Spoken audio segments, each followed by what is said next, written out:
series is to help innovators better understand the pathway to commercialization for taking an early stage tech to the marketplace. With that, our speakers today are Gary Archambault and Dan Engebretson. My first question for you is, could you please introduce yourselves and tell us about your experience with tech-based startup funding? Okay, I'm Gary Archambault. I'm the SBIR Program Director for South Dakota. SBIR stands for Small Business Innovation Research, and it's mandated by Congress to reserve 3.2% of federal research money for small businesses. That's about $3 billion a year. So there's a huge pool of money for small businesses to tap into, and biotech is one of those lead areas. So anyway, we'll get We're going to talk a lot about SBIR. Yeah, And Dan. I'm Dan Engebretson. I am the chair of the University of South Dakota's Department of Biomedical Engineering. I wear a few other hats as well. I've started up a couple of small businesses, Tailored Medical Devices, the most recent one that has used SBIR funding to get going, as well as Prairie Scientific Innovations, a company I started up a few years ago. Tailored Medical Devices works on making drug-coated balloons to treat peripheral artery disease. Prairie Scientific Innovations was diagnostics-based company. In biomedical engineering, we've had several other companies that have started up. Antimicrobial Materials Incorporated is an example. Draco's another company that started up. So we've, I think, kind of created a very nice entrepreneurial environment in biomedical engineering. We've got a lot of nice tools and toys that folks can use to gather that initial data for SBIR grants and those sorts of things. Thank you very much. I do have a list of questions prepared that I was going to ask more specifically about tech-based funding startup. Obviously, we're going to talk quite a lot about SBIR and STTR funding mechanisms. That said, I definitely wanted this to be a fireside chat with everybody. So if you have questions, please do not hesitate to interrupt me or ask your own questions, because that is definitely why we're here. I thought that the circle would work great, and we ended up having more people than we thought, so thank you very much for coming. Maybe I should have just kept it in the lines. But so my first question, just very general, what are common ways to fund a startup just in general? So kind of where I'm getting at, there's the bank loan, angel funding, VC funding, grant funding. There's go-ed programs as well. Could you speak to just very general? Okay, so part of the small business development or center is the office that I work with in. And the most common way is actually friends and family. And fools. Okay. Don't forget the third half. And fools. I mean, to get a bank loan, that's what the SBDC does, is really work on financial projections to see if you could actually qualify to repay a bank loan. Because a bank only works with you. Loans work if you have the ability to repay them. So then that brings you kind of to angels who invest early in a concept with pre-revenue. But again, once you get to that VC level, they're pretty much looking at, you've got revenues and now we want to significantly grow those revenues. Are banks looking for revenues? Banks are looking for enough revenues to make it so that you can pay back your loan.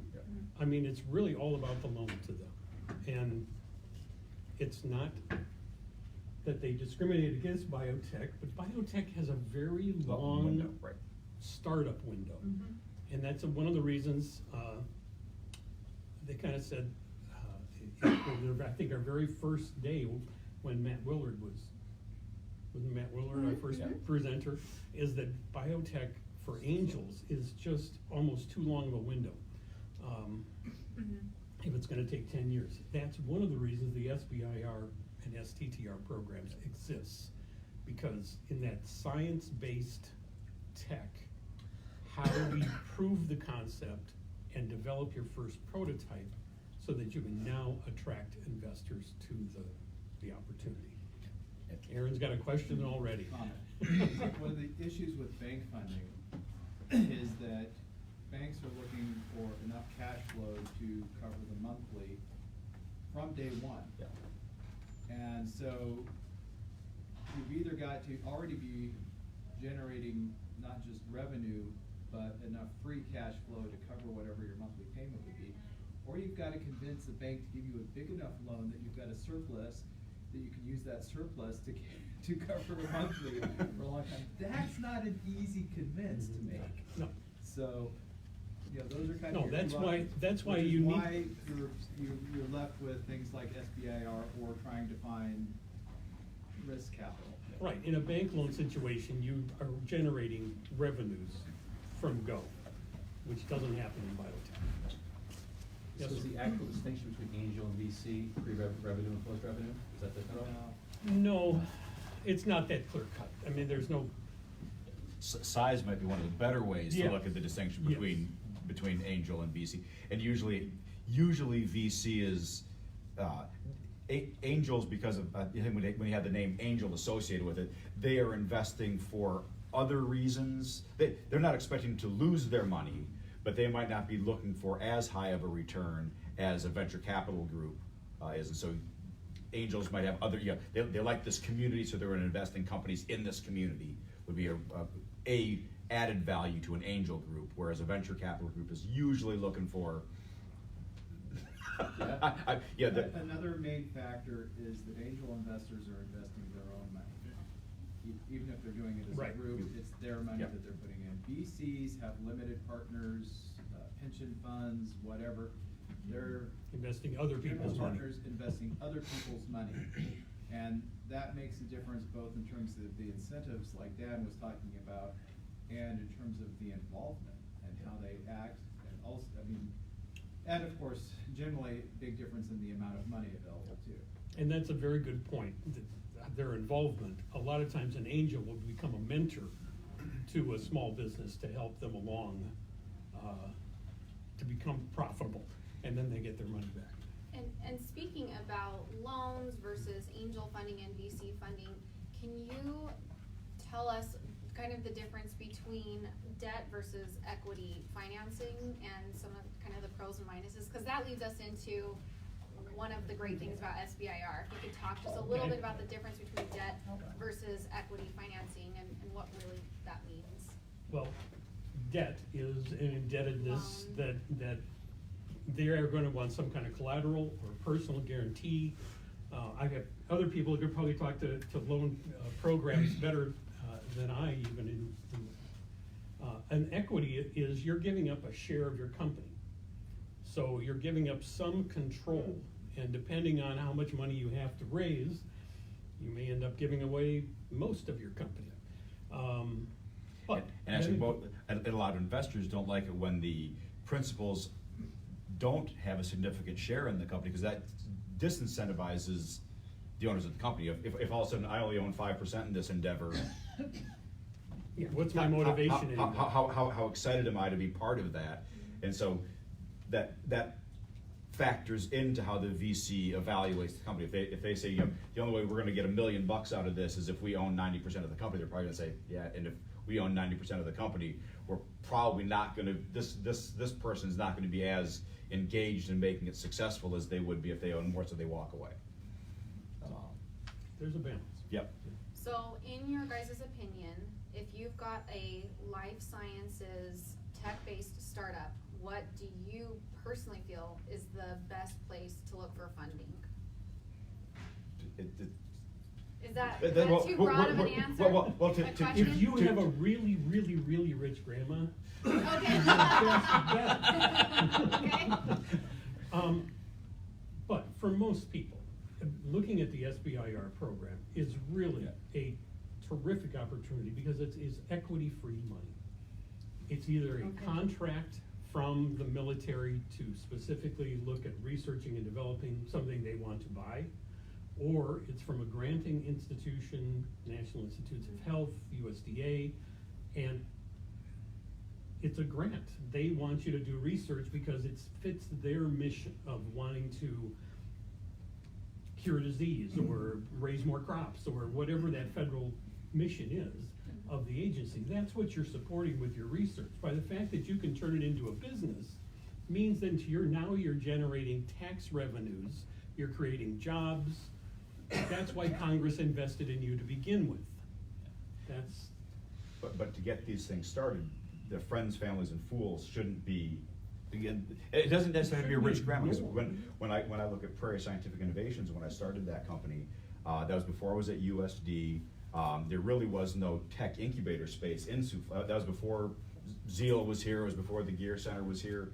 So I was able, but I think it was a good idea.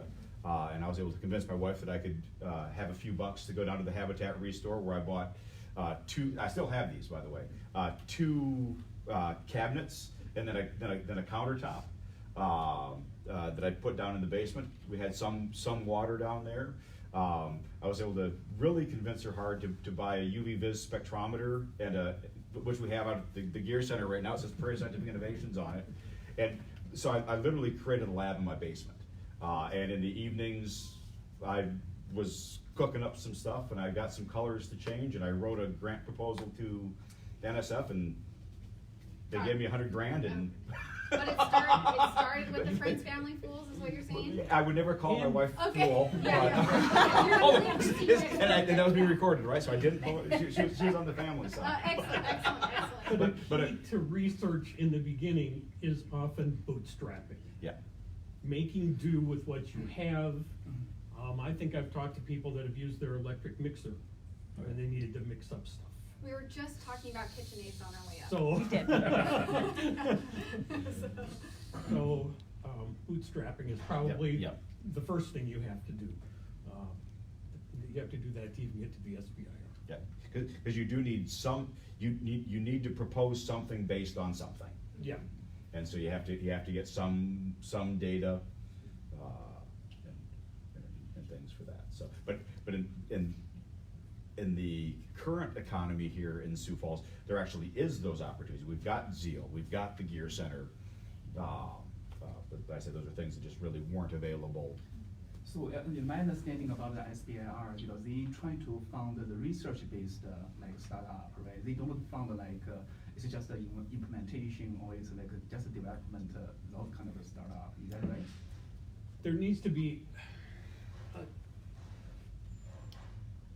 There are 11 federal agencies with 11 different missions, and so right now the Air Force and the Navy both have topics where they're looking for products that are already in the marketplace that could fit their needs.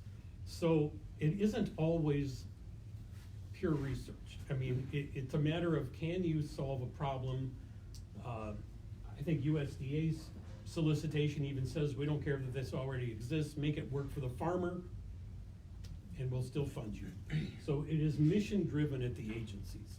Now, the higher up you go with Department of Energy and NIH and NSF, the more scientific it gets. And that's their mission. Yep. One thing you haven't been talking about too is there's seed grant opportunities too, depending on where you're at, through GOED, through your institution, things like Yes. that, Yeah, well- to get that proof of concept or that preliminary Yes. data to go for SBIR. Yeah. Well, and Tailored Medical Devices had a proof of concept grant from the state that we're able to use to help bridge the time between the phase 1 being done or phase 2 getting submitted.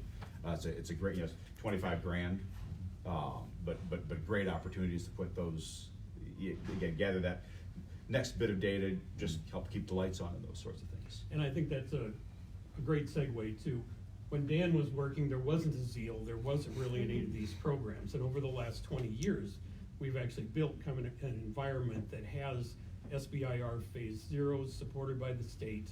It's $5,000 to do preliminary research or to somehow advance your potential of winning a Phase 1.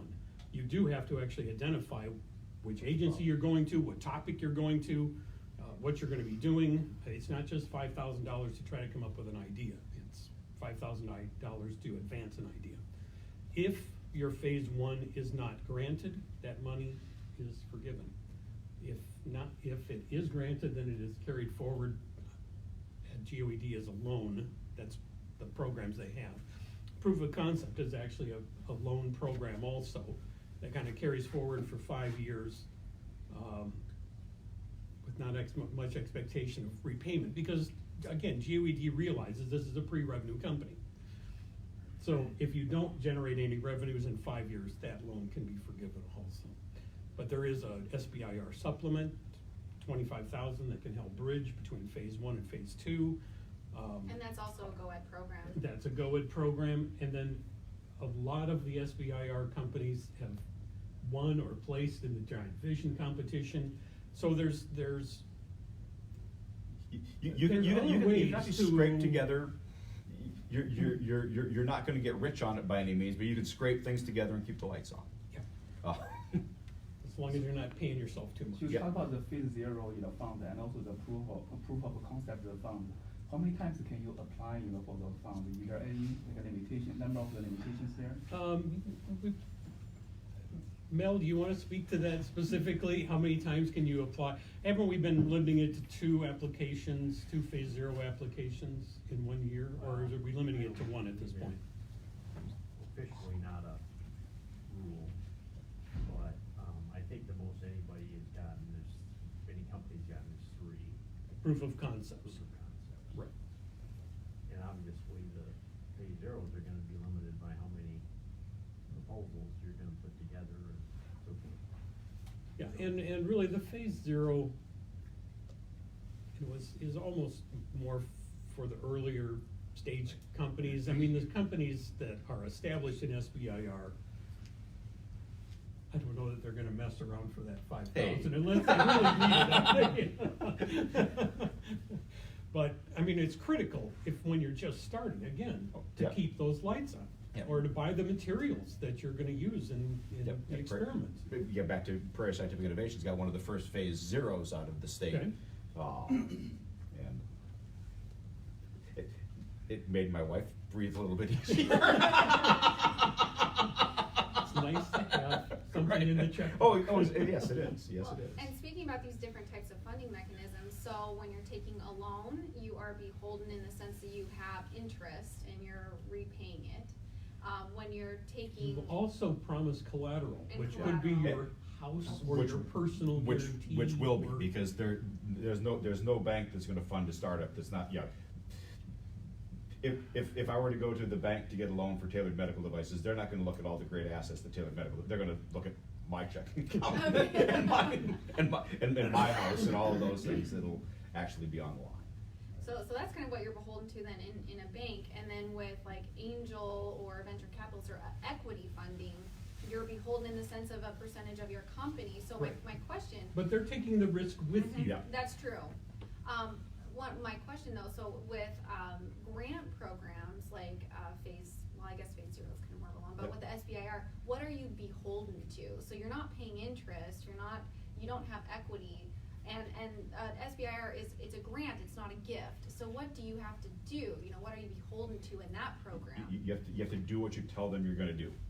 So you put forth your research plan, Mhm. and we're gonna meet these objectives. Now, all of the agencies know, they're at least, they all know research changes.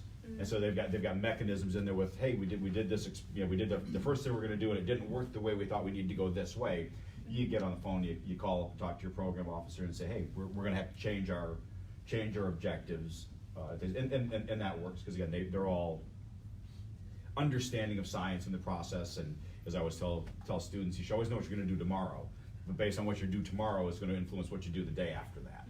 Because one of the things in research, and just in research, you don't know if you're doing good research, you don't know what the answer is. That's right. There is a discovery. that Right. you make. It's not called search. Right. Another point with that, with the grants, there's a report that you have to submit at the end of the grant period. And because it's federal, get some help from somebody like Gary to make sure you do it right, because if you screw up the accounting, they might be nice or they might toss you in the pen. Hey, And- I haven't gotten in the pen yet, so. But, just make sure that you get that report right and get the appropriate help to get it in and set. But that is the fundamental requirement, the demand of the grant, is that you submit the report at the end of the period and account for the money you spent and do it properly. And they have, very good point, and they have staged SBIR, right? You get SBIR phase 1 is gonna be $100,000 to $300,000. They're gonna trust you with that for 6 months. If you do well there and are successful at achieving your milestones or your objectives, now you're given a 2-year budget of $1 million to several million. Several million. So they kind of bring you along also. Do you have an accounting system? Is a question that will be asked. And does it meet government accounting regulations? Yes, the shoebox and Excel. I keep my receipts in the shoebox. Is there ever a time where SBIR is just really not a good fit? Oh, Have you guys absolutely. ever had a conversation with someone and you're thinking, I don't think you guys should apply for an SBIR, at least not now, maybe try XYZ. When is SBIR, in your opinion, not a good fit for a tech-based startup? If SBIR is always slowish. Yeah, there's the phase 1s, the phase 2s, and yep, $225,000 sounds great for a 6-month phase 1, but if you've got an idea that is going to work, you might need more money faster than that. And so depending on the stage of your technology, how close it is to the market, you may be better off going to the angels or the VC saying, hey, this can be let's get $1 million in, let's throw lots of people at this and get it going fast, which the SBIR just doesn't scale that way. And so if you've got a relatively short time window, then I think you're probably better not using SBIR. Back to Gary's point with the biotech stuff, you usually don't have a short, you've got the preclinical stuff, the clinical stuff, that just all drags on, which doesn't make the VC and angel community really happy to know that our money's gonna be sitting out there for a decade before we're gonna, And that's where hopefully it SBIR doesn't can be fail great. at any Right, point right. along the way. What would be reasons for a short time frame? Oh, time to market. Time to market. There are some technologies that are transitioning so fast, you really can't. Oh, so you Yeah. gotta get in there and get it done. Yeah. You get in there, Okay. get it. If you took 5 years to create Facebook, you wouldn't have been in the competition. Right. Because Okay. somebody already did it. So, it's just, some trajectories are much faster than others. And that's actually, when I talk to a business about their SBIR strategy, if you know a customer wants this, or a customer group wants this, and you have the ability to engineer it, then you're probably gonna move forward into that marketplace. That's a decision a company makes all the time, to invest in new market opportunities. But if you have an idea that is gonna take 3 to 5 years to develop and millions of dollars, where are you gonna get that money? Yeah, because the VC groups aren't gonna be particularly interested. Again, Okay. and that you still have a meaningful share in the company is gonna keep you interested in doing it. Right, the more you can de-risk a technology coming to the marketplace, and that's what the whole purpose of SBIR is, it's de-risking, because we're getting you farther and farther along the development cycle. Now investors say, okay, we see Yeah. how it goes to market, you've already figured out how it can be produced for X, Well, we're ready to go. And even to better attract investors, there are other elements of the SBIR program, like NIH has their phase 2B program. So once you've got a phase 2, then you can get another $3 million federal dollars if you can raise $3 million non-federal dollars through other investors. And so that's one of our hopes at Tailored Medical Devices. I think we're likely to get into a phase 2 here soon, and then we'll start talking with outside investors, because now we can give them a pretty good deal where, hey, you give me $1, we get $2 worth of work. So that helps. That helps. SAB and the Nanovate have both had phase 2Bs, because they've raised money, but the investors go, wow, this is great, I'm doubling my money on the investment. That's Can we backtrack Oh, just a sure, tiny yeah. little bit? Can you please explain to us the difference between phase 1 and 2? Like, what do you yeah. need to have before you go into writing a phase 1, and what do you need to have before you go into writing a phase 2? Yeah. And real quick, Sam, if you wouldn't mind keeping in mind all the time, I usually wear a watch and I'm not today. If you could just let us know when we're at like 8:50ish, that would be awesome. Thank you. Yes. So to go to a phase 1, you need to have a good idea.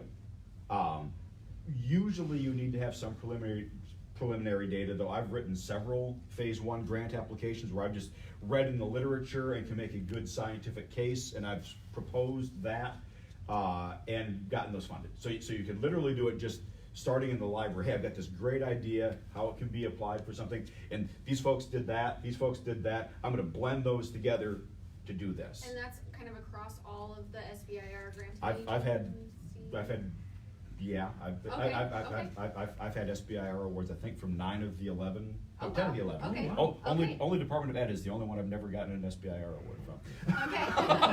Okay.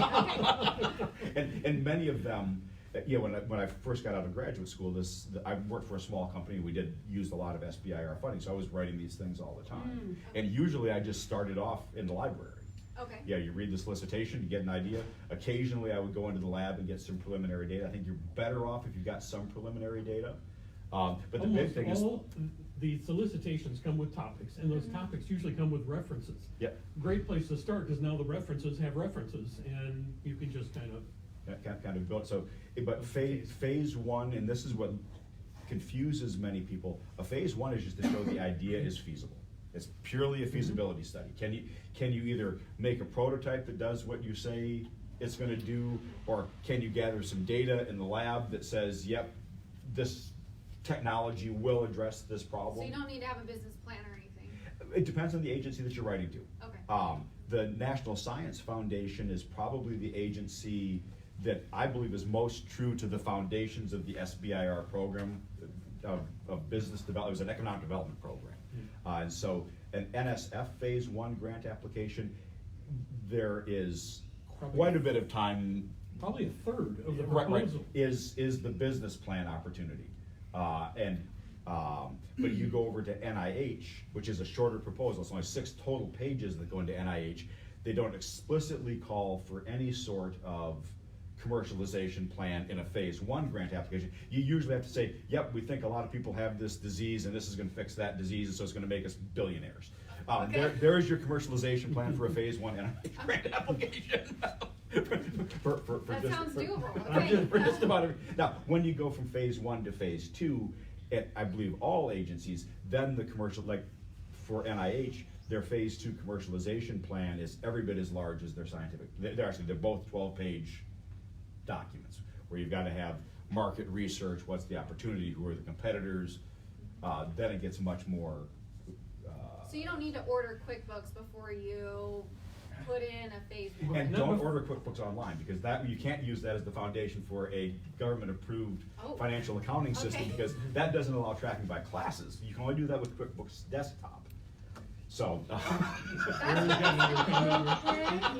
it possible, in principle, to apply for a phase 2 without having had a phase 1? Depends. NIH allows you to go direct to phase 2. You still write a phase 1 proposal. Some agents, the NIH is allowing it again, right? It allowed it for a while as a pilot program, then didn't, and now it's allowing it again.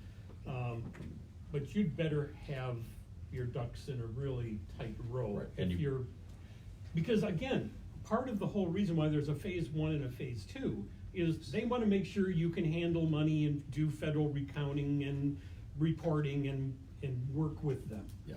Before they give you a multi-million-dollar grant. I've talked with several people. I never advise to do a direct to phase 2, particularly for a new company. Again, an established company that's been through those hoops a few times. Yeah, and if you've already maybe done a platform and you've kind of already gone through it, and hey, we have another opportunity to shift here. Okay, you've already got that preliminary data. You've already got that established track record. There could be an opportunity for SAP to do. So my but there's- understanding, if I'm getting this right then, the main difference between a phase 1 and a phase 2 is the commercialization portion, like the business. Yes. Phase 1s across all agencies are a feasibility study. You want to show that this harebrained idea that I have Will work. will at least likely to work. But there's a long way of taking a harebrained idea that will work to a point of actually being able to be manufactured and marketed. You know, it's not a simple process. No. And I was going to mention this before. NSF, besides you know, NIH has their phase 2B, and NIH, or NSF has something similar. But NSF and some of the Department of Defense have a beyond phase 2, which means if you go to phase 2, you're invited to a situation where you would meet people that could help you market your product, be strategic partners in manufacturing, you know, integrating your component into their system. There is a real effort to advance your company. You're not completely on your own. So it can work. So if I'm a researcher, I have this super awesome idea and I want to start looking into this right after the startup school workshop. Do I go to Google and start typing in, you know, SBIR NIH, SBIR NSF, SBIR.gov is a good starting spot. Okay. SBIR.gov actually has a whole group of tutorials also Okay. from the different agencies saying this is how our program is different than that, or this is what Okay. we need. Yeah.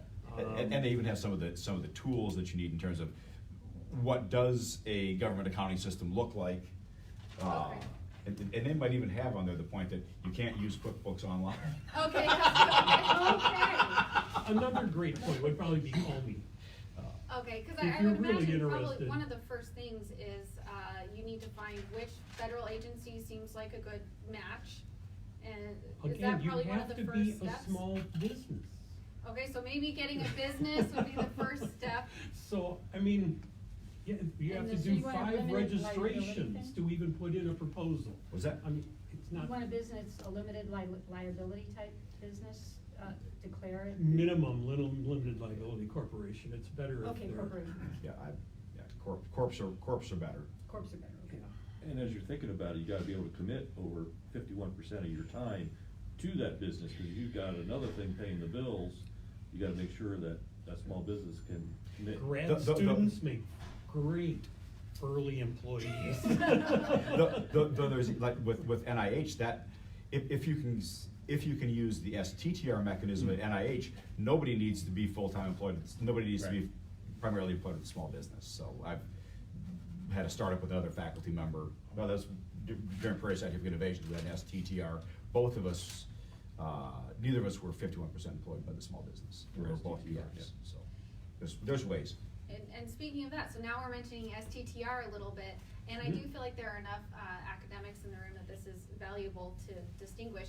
Can you tell us the difference between SBIR and STTR?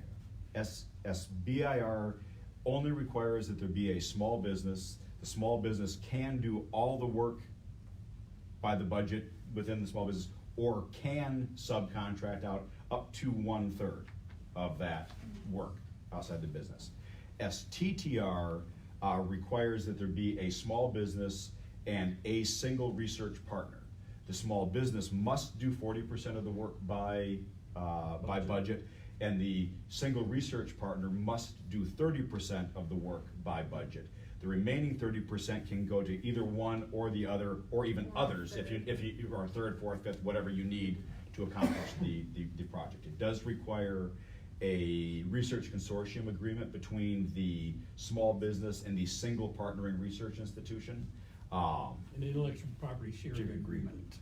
So, But that's it- not yet always easy to do. That was Yes, my sir. question about the IP. How do you share the IP if you have an idea and you want to do it through this? Well, and one of the very first things an academic should do before creating an SBIR company is probably make a disclosure to their university to make sure. And again, having a university as your IP partner is not bad. They have deeper pockets than you. That's what I was told. You know, a patent is worth how much you're willing to spend defending it. So universities are good partners, and they share with. I mean, the sharing agreement It's a right now is 50-50. 50-50 between the university and the inventors. You can't find a better deal than that. Can university be a name on the patent, Oh, or yeah. just an Yes. individual name can be? No, what you do, actually, in many cases, the university does hold the patent, and then small business then does a development patent or a development license, which can be done fairly reasonably. All you're trying to do then is kind of maintain the patent, you know, or keep your name in the hat here. So that doesn't have to be an expensive deal. But then as you further develop, both the company's value and the university's patent kind of increases in value. You're de-risking taking it commercial. So And it's actually I think it's a good deal for the university as well, because most of the disclosures that happen at the university setting are really a long ways from being a product that adds value in the marketplace. So there's not many places that are gonna, well, you kind of taking the drug-coated balloon technology that was invented at USD, that Tailored Medical Devices is licensing. At that invention stage, yeah, nobody's gonna give USD hardly anything for it. But now if we can de-risk it by, we've done a phase 1 SBIR, where we showed that, yep, we can actually we get statistically relevant amount of drug left behind in the arteries. This is working good. Looks like we're likely to get a phase 2 SBIR that'll let us advance the design, get a design lock on it, and then do a larger scale animal study over a couple of years. Then at the end of that time period, now we've got something we've basically done most of the preclinical work. Now we can go to knock on the door of Medtronic and say, here, this actually works. You guys can take it and you can put the 20 million into the clinical trial. And so that's kind of our strategy at Tailored Medical Devices, is use the phase 1, phase 2, phase 2B. That'll get us about $8 or $9 million, and that'll let us go from Jordan and Sujan, who were graduate students, had this great idea. How can we build and address all the questions, de-risk, have a nice package at the end. Now Beth can say, look, we've done these GLP animal trials, it's got this efficacy, it's ready to go into people. How much are you gonna give us for it? And the last company that, the Surmotics balloon was just about a year ago. Abbott made a big investment in Surmotics of $50 million for their balloon. That was probably not as advanced as ours will be at the end of the phase 2B cycle. So hopefully we took this idea that on the day that we did the disclosure, after USD and Sanford had paid, I don't know how many thousands of dollars to make it into the patent. I don't know that you could have gotten squat for it. And now hopefully we can get $50 million for it. So that adds a lot of value to the university as well. And it keeps a couple of graduate students in the area. We build an economy. That's a damn good thing. And speaking of funding for SBIR and STTR, what kinds of things does the SBIR funding mechanism fund? And to kind of branch off that question, I learn really well by what not to do. So in addition to what does the SBIR fund, what doesn't it fund in general? Well, it doesn't fund pure engineering or kind of the evolution of a product, right? They really are looking for discovery, right? Scientific, and that still changes between agencies. Probably the biggest thing to say that it doesn't fund, and this is statutorily, is like market research. It doesn't fund intellectual property. Yeah, those are explicit things that it doesn't fund. Because remember, the feds have really big guns, and if they want your IP, they can take it. they have no reason to fund your. But they don't do that. They don't do that. But they so America is a capitalistic society, and Congress knows their money comes from a capitalistic society, so that it kind of feeds the beast. So, but yes, I mean, there are specific things that SBIR cannot pay for, specific business operating expenses. It has to be used for a research project. Yeah. But with 11 federal agencies, with 11 different missions, especially the Defense Department covers virtually everything from food to clinical to everything. Yeah, well, I was surprised. We started our biomedical engineering bachelor's degree this year, and so one of the things not surprising that we talked about was SBIR funding. So the DoD had an active SBIR, and we were looking at what are some biomedical applications, and they were looking for the next generation of Depends undergarments. Because as planes have Okay. gotten more fuel efficient, they can more effectively do in-air fueling. Pilots are spending more and more hours in the air, and apparently regular depends, you start to get some rashes that form. And so they wanted the next generation of undergarments. You know, that'll apply also to Space Force. Oh, yeah. You know, I mean, once you go up in your spacesuit, you're kind of stuck for a while. Well, there was a problem with the very first, orbiting the planet, and they said, you know, You gotta put diapers on these guys. yeah, You gotta put permission to diapers on pee, these sir. guys. Yeah. You know, because it was delayed and they kept him in the capsule, and then they sent him around and, Yeah, I think that might have been John Glenn. yeah. But there's basically, there's not much that wouldn't be fundable. So you can fund personnel, materials and supplies, contractors, equipment. Training, you can, Training. I mean, I'm just not sure what you couldn't. Right, I say, propose. there's a few specific It better things. be a technological challenge to create it. Yeah, I mean, that's the one thing that there has to be is Yeah. a risk of failure. yeah. One of the interesting things, and this is agency dependent as well, for part of the government, federal accounting regulations are, all expenses must be allowable and allocable. And some agencies, like, I've gotta remember, DoD does allow you to allocate funds for internal research and development. NIH does not. It's an allowable expense, but you have to, that's why you need to have the right bookkeeping software and timekeeping software. So if you've got people that are working on the next application of a technology, they should be logging those hours. You've got to be paying them, because you're not allowed to not pay them for doing that work, but then you can't allocate that versus your indirect costs. Well, you're getting in pretty the- deep into Oh, sorry. We could talk into for the an hour on accounting just stuff. indirect costs. There's a whole nother section But just on you federal need accounting to know what regulations. people are doing and things that they won't pay for them, so. Yeah. And about duration, so how long is a phase one typically, and how long is a phase two? Phase one is usually 6 months. They can be, USDA, I think, is 8 to 9. You can go to 12 for some agencies if you think you need that period of time. And then the phase two is usually 24 months. But there is, the duration, there's a lot of flexibility. And yeah, Yeah, talk to the program officer, if this is gonna take us 9 months to do it, because again, the people who are reviewing these applications, there's at least some people on that review panel who are skilled, trained scientists, and they go, yeah, you think you're gonna do that in 6 months? Yeah, if you got a 4-month study, and you're gonna get this thing done in 6 months, and no, their math is a skill that they have, so work with people and put the right.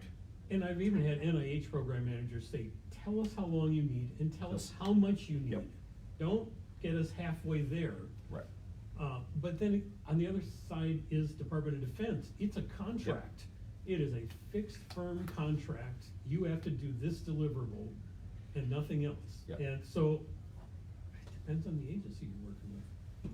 There's a lot of difference. But there's a lot of, I mean, Department of Defense will tell you what you need to do. Oh, well, So for an I always think- engineering company, it's almost a perfect Well, situation. and I'm not a big proponent of the Department of Defense because of the firm fixed contracts. They're kind of a pain in the ass to work with in terms of getting, Yeah. they don't give you a big chunk of money to start with, so you gotta cash flow things. And There's you're not reasons. working on your own Right. problem, or your own But- idea, you're working on their Yeah, problem. but what I do, I frequently use the Department of Defense as a training, the Department of Defense SBIR solicitation as a training ground for people that are interested in SBIR.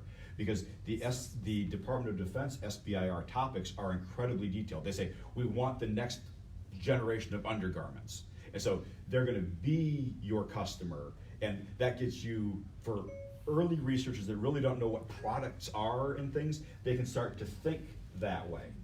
I like to get people out of that mindset and more over into NSF and NIH, which are granting agencies that say, hey, you tell us the cool stuff that you're gonna do.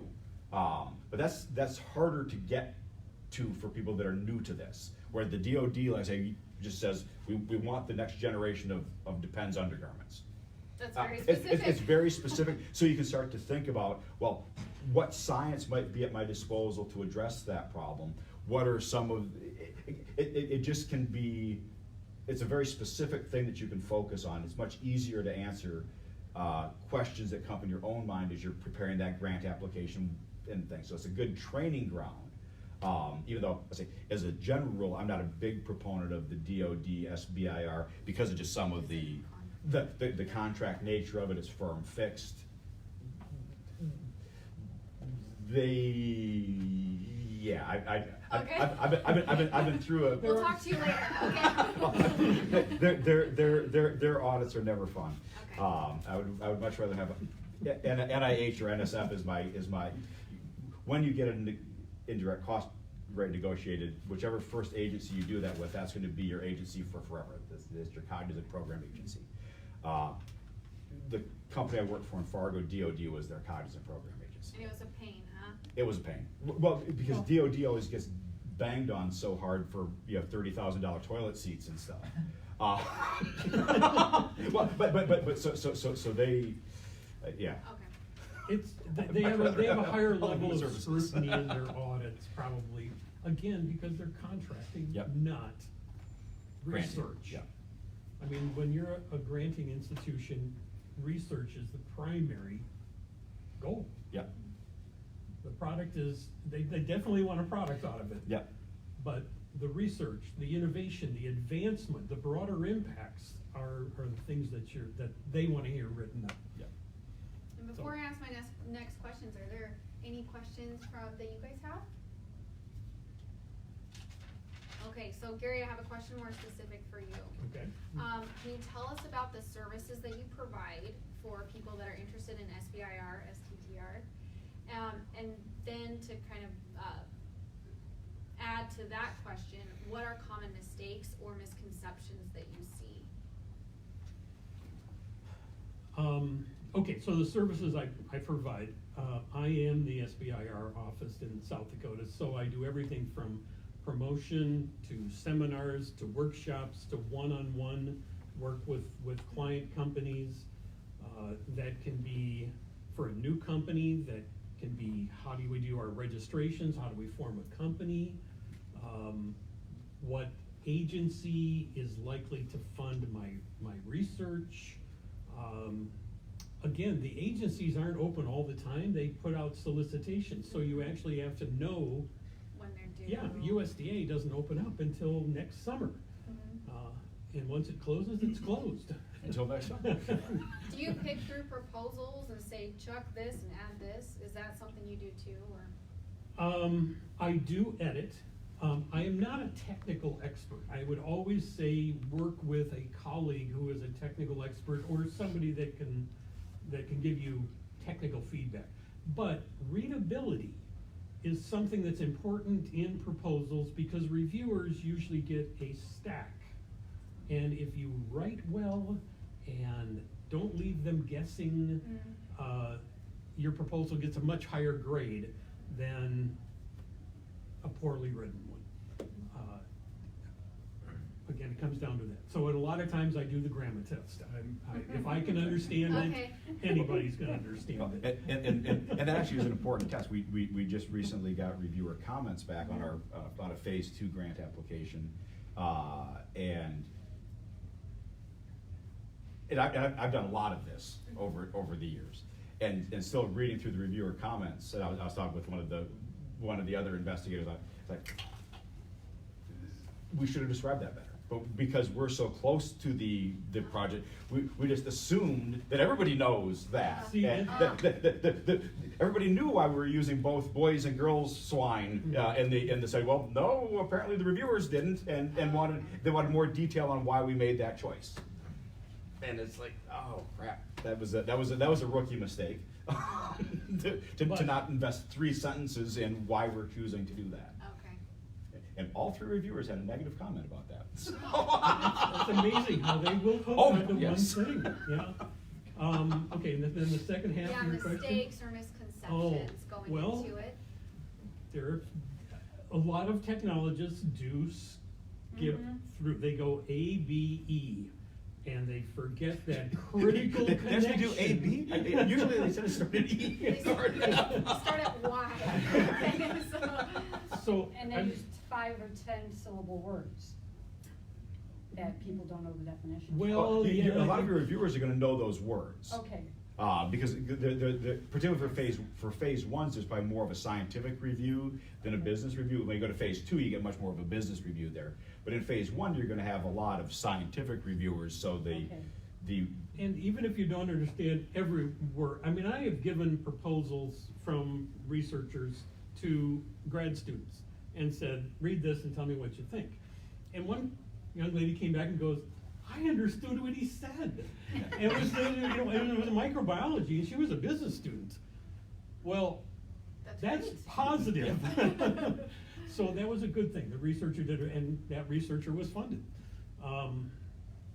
So I think that's one of the main things is readability, not telling the whole story. I think those are some of the key things. And then- Dan would probably have a better idea on, I think another thing that we would do here in the Midwest that doesn't happen on the East or West Coast is we promise too much. We will put in a list of, we'll do 5, 6, 7 objectives. And the researchers will look at it and go, you just can't, there's not enough time, there's not enough money, you don't know what you're promising. No, we work real hard here and are very frugal and sometimes can do more, but you can't, I always suggest under promise and over deliver. But you can't get paid for things that have already been done. Just Well, and Dan, a question specifically for you. So if you could go back in time and talk to yourself before you started writing SBIRs, what piece of advice would you give yourself? What do you wish that you would have known? Become an accountant. The accountant part is easy. Okay. Yeah, what do you wish you would have known, before you started all of this?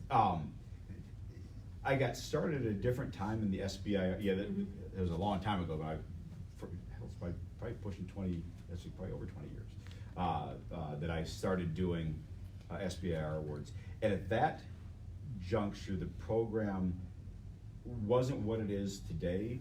There wasn't nearly the emphasis put on commercialization that there is now. And that sent me down lots of, I think, poor paths. And so I think having a much clearer idea of what your product, what the problem is, what your product is, and what the market is. Because there was a lot of,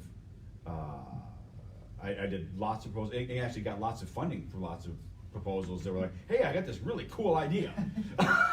Oh, it doesn't really have a problem. A solution for it.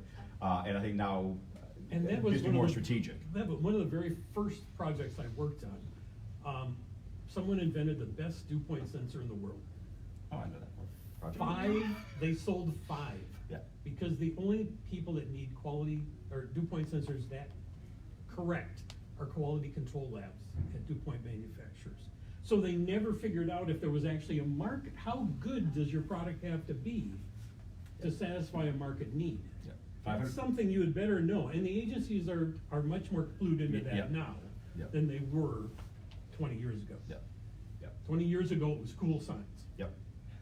Market was secondary. Now, Yeah. for most of the agencies, they have got programs. Well, NSF I-Corps is to take academic research and do a $50,000 customer discovery to say, is there really a product opportunity here? Well, and just kind of the academic research is an interesting thing, because I know, and you're gonna know that, you and Mel probably know the timing of this differently, but it was probably 10-ish or so years ago where in the SBIR program, they were really almost seeming to be trying to push academia out of it. They didn't like the notion of having faculty members that were principal investigators and things, where now that seems to have swung back again. I think they're trying to get academia more closely involved with the project. I think part of that, the realization that the research is going on at the academic level. That's where you're gonna need to draw new ideas out of, and that's where the PhD students are being created. That could be the new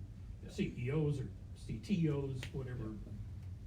So So I got a question for Dan. I think you wrote lots of SBIR. I think you probably have a lot of involvement with the companies you created. So I wonder, how does that conflict with, as a faculty roles, at USD? They seem to like the stupid shit that I do, so. This is being broadcast. I've also learned that apparently I swear more than other faculty members in lecture. All right, so the point is you need to disclose. Right. I never hide what I'm doing at all, because you probably notice I talk a lot and I'm kind of loud, so most people tend to know what I'm up to. But I've had a lot of support at USD. I've done, I've done the gig with Prairie Scientific Innovation just shortly after I started at USD. We got an NSF SBIR. I was the principal investigator. I needed to be 51% employed. I actually almost got into trouble for that because USD wanted to be nice, and so at that time, if you were only 50% employed, you still got full benefits. And so I told them I needed to be 51%, only be 49% employed by USD, so I could be 51% employed by Prairie Scientific. But they only did me at 50-50, so I could keep my benefits, which they were really trying to be nice. But then as I'm like, I'm fine.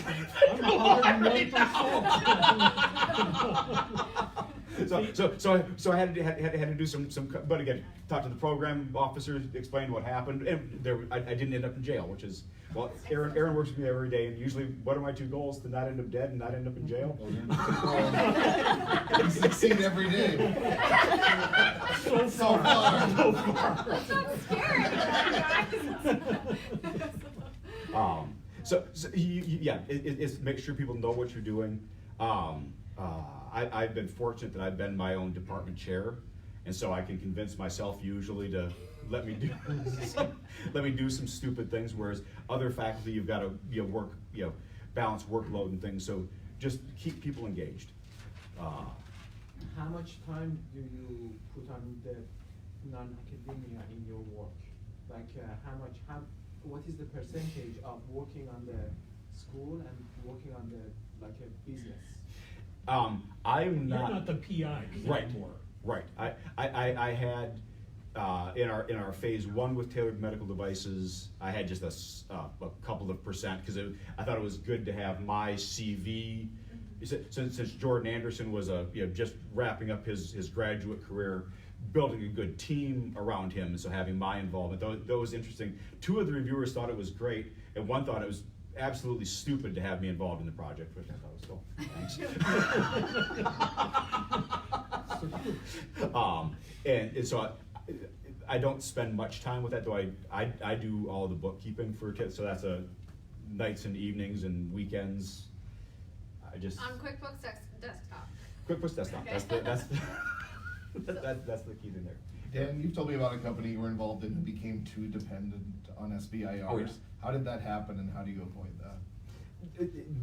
That was that's why you need to be focused on what's the product and what's the market, because that just got into being the wrong model. You became the company was funded by SBIR grants, not funded by any business development and things, and so scattered all over the place. During that time, I got really good at SBIR grants. Right, but actually, most of the agencies have also implemented a commercialization report. Yeah. Which means you need to commercialize your phase 2s. If you don't commercialize something within 5, you're kind of out of the program. Yeah. So you can, and I've been at NSF reviews. I've been a reviewer for NSF multiple times, and the program manager has said, this company they were an SBIR mill for the military, and now the military won't give them anymore, so they're trying to shift to us. Downgrade this really well-written proposal because they didn't want to fund these guys. Again, they don't want mills. NSF is down to a company can only put in 1 proposal per cycle. Well, and you have to, in order to be able to submit that proposal, you need to pitch the idea to them before they will give let you an submit it. invitation. Yeah, that seems to be a fairly low bar right now. Yeah. Because they're not trying to restrict their their thing, but they want more thought going into it. NSF, I think, is kind of the model agency, and they're also the agency that is their reviewers. They tend to bring in, even in phase one, business and academic reviewers into the panel. They, at least I've looked at the statistics for a long time, but they were the leader in funding companies that were brand new startups. Yeah. They were much more willing to take a risk on people, which is actually, when you look at when Roland Tibbetts started the SBIR program back in the early 80s, it was intended to be incredibly high risk. You should only be investing in things that no angel or VC or bank will touch. And his vision was actually there'd be tremendous amounts of failure. And it's kind of, it's actually, I think there's nearly 50% conversion of phase one to phase two, depending on agencies. In his vision, there would have been probably 10% conversion of a lot of phase ones you should be stretching the limits of innovation and technology development. And I think he would not be too happy to see that we're doing more incremental improvement. But NSF, I think, is more true to the true innovation. They don't seem to care as much if you've got principal investigators that don't have PhDs. I know I've seen people with bachelor's degrees be PIs on NSF, SBIR grants, new companies. Lots of new companies. Lots of new companies. Where when you hop over to NIH, they tend to use the exact same review panels for their SBIR as they do for their RO1s. Yeah, it's a science And so review panel. it's very, very scientific. They tend to like companies that have a track record. They tend to like, well, even just looking at the reviews we got on our phase two, our phase one, we met all the milestones. Jordan was an incredible leader of that project. And one of the reviewers like, well, I don't like the fact he's just got his PhD and doesn't know what he's doing. It's like, really, dude? And how do you figure this out without doing it? But and then on the other, Department of Defense really wants to know that you're going to be there to produce for them in 3 years when the SBIR is over with. So they want to make sure that you actually already have civilian contracts and you've probably been in business for 3 years. They That's shy not away in the from phase startups. one. Even They phase shy one? away from startup companies compared to NSF, which really encourages it. Yeah, and that goes back to the mission. Yeah, DoD. The reason they're doing each one of those topics that they have solves a problem that they have, which is why again they're a great thing to start at, because they tell you this is our pilots are getting diaper rash. It's onto a different topic. It's just stuck in my head. So We are at about 8:55. I do have one question before we that I want to kind of end on. So when you guys are working with SBIRs and working with other people that are asking you questions about this, what seems to be the thing that people are most worried about versus what should they actually be worried about? Like, are they really held up by this idea of, I have to create a business, and instead they need to be thinking about, well, that's easy, think about this instead. Like, what's the real difference? It really depends on the person's personality and their background. Because I've got some faculty generally are just totally absorbed with the technology. Right? They're the chief technology officer. Mm-hmm. Well, I've got business people that can't hardly manage their books. So, so different people have different challenges. Okay. It's never the same for everybody. Okay. For most people that I talk with, they're terrified about starting a business. Yeah. And which in the state of South Dakota, literally in about 10 minutes we can have a business. We can have a corporation created, $150 in. You get it mailed to you 2 weeks later. Right. Oh, it's even 2 days later. No, how they email it? Okay, You click submit, and about 3 seconds later, you got your document back. So that part is easy, but that tends to, at least the people that I've talked with, that tends to be where they get stuck. They do get lost in the technology, and they have never thought about what's the actual market and opportunity. And a lot of people become overwhelmed by the back office stuff. They're really, for an academic especially, there is a reason why there's a sponsored programs office. pre-award, post-award, there's a lot of things, a lot of paper to keep track of. Registrations and- Right, and so that can be very intimidating and something that slides to the back when your focus is the research. They email you a lot when it's time to submit your financial status reports. And they only give you money when you ask for it, and so. So you gotta do those reports, okay? Well, yeah, you gotta prepare invoices, you know, I mean, these Yeah. are business things that you, Don't normally think about when you're. an academic. Yeah. Mm-hmm, But they're actually not that hard to do either. okay. Again, I haven't ended up in jail yet. Excellent. And, You know, my bars are if kinda you- low. If you actually have a plan and stick to it and have roles created for specific, you know, this person is responsible as the PI, this person is responsible for accounting or whatever. Well, It can and- be done, but again, it's very difficult for a single person, I don't know a single person could do an SBIR. I think you have to have a team. Okay. I've done them. Well, okay. Did we get a product out of the end? Well, I abandoned Never that. mind, never mind, I don't wanna get personal.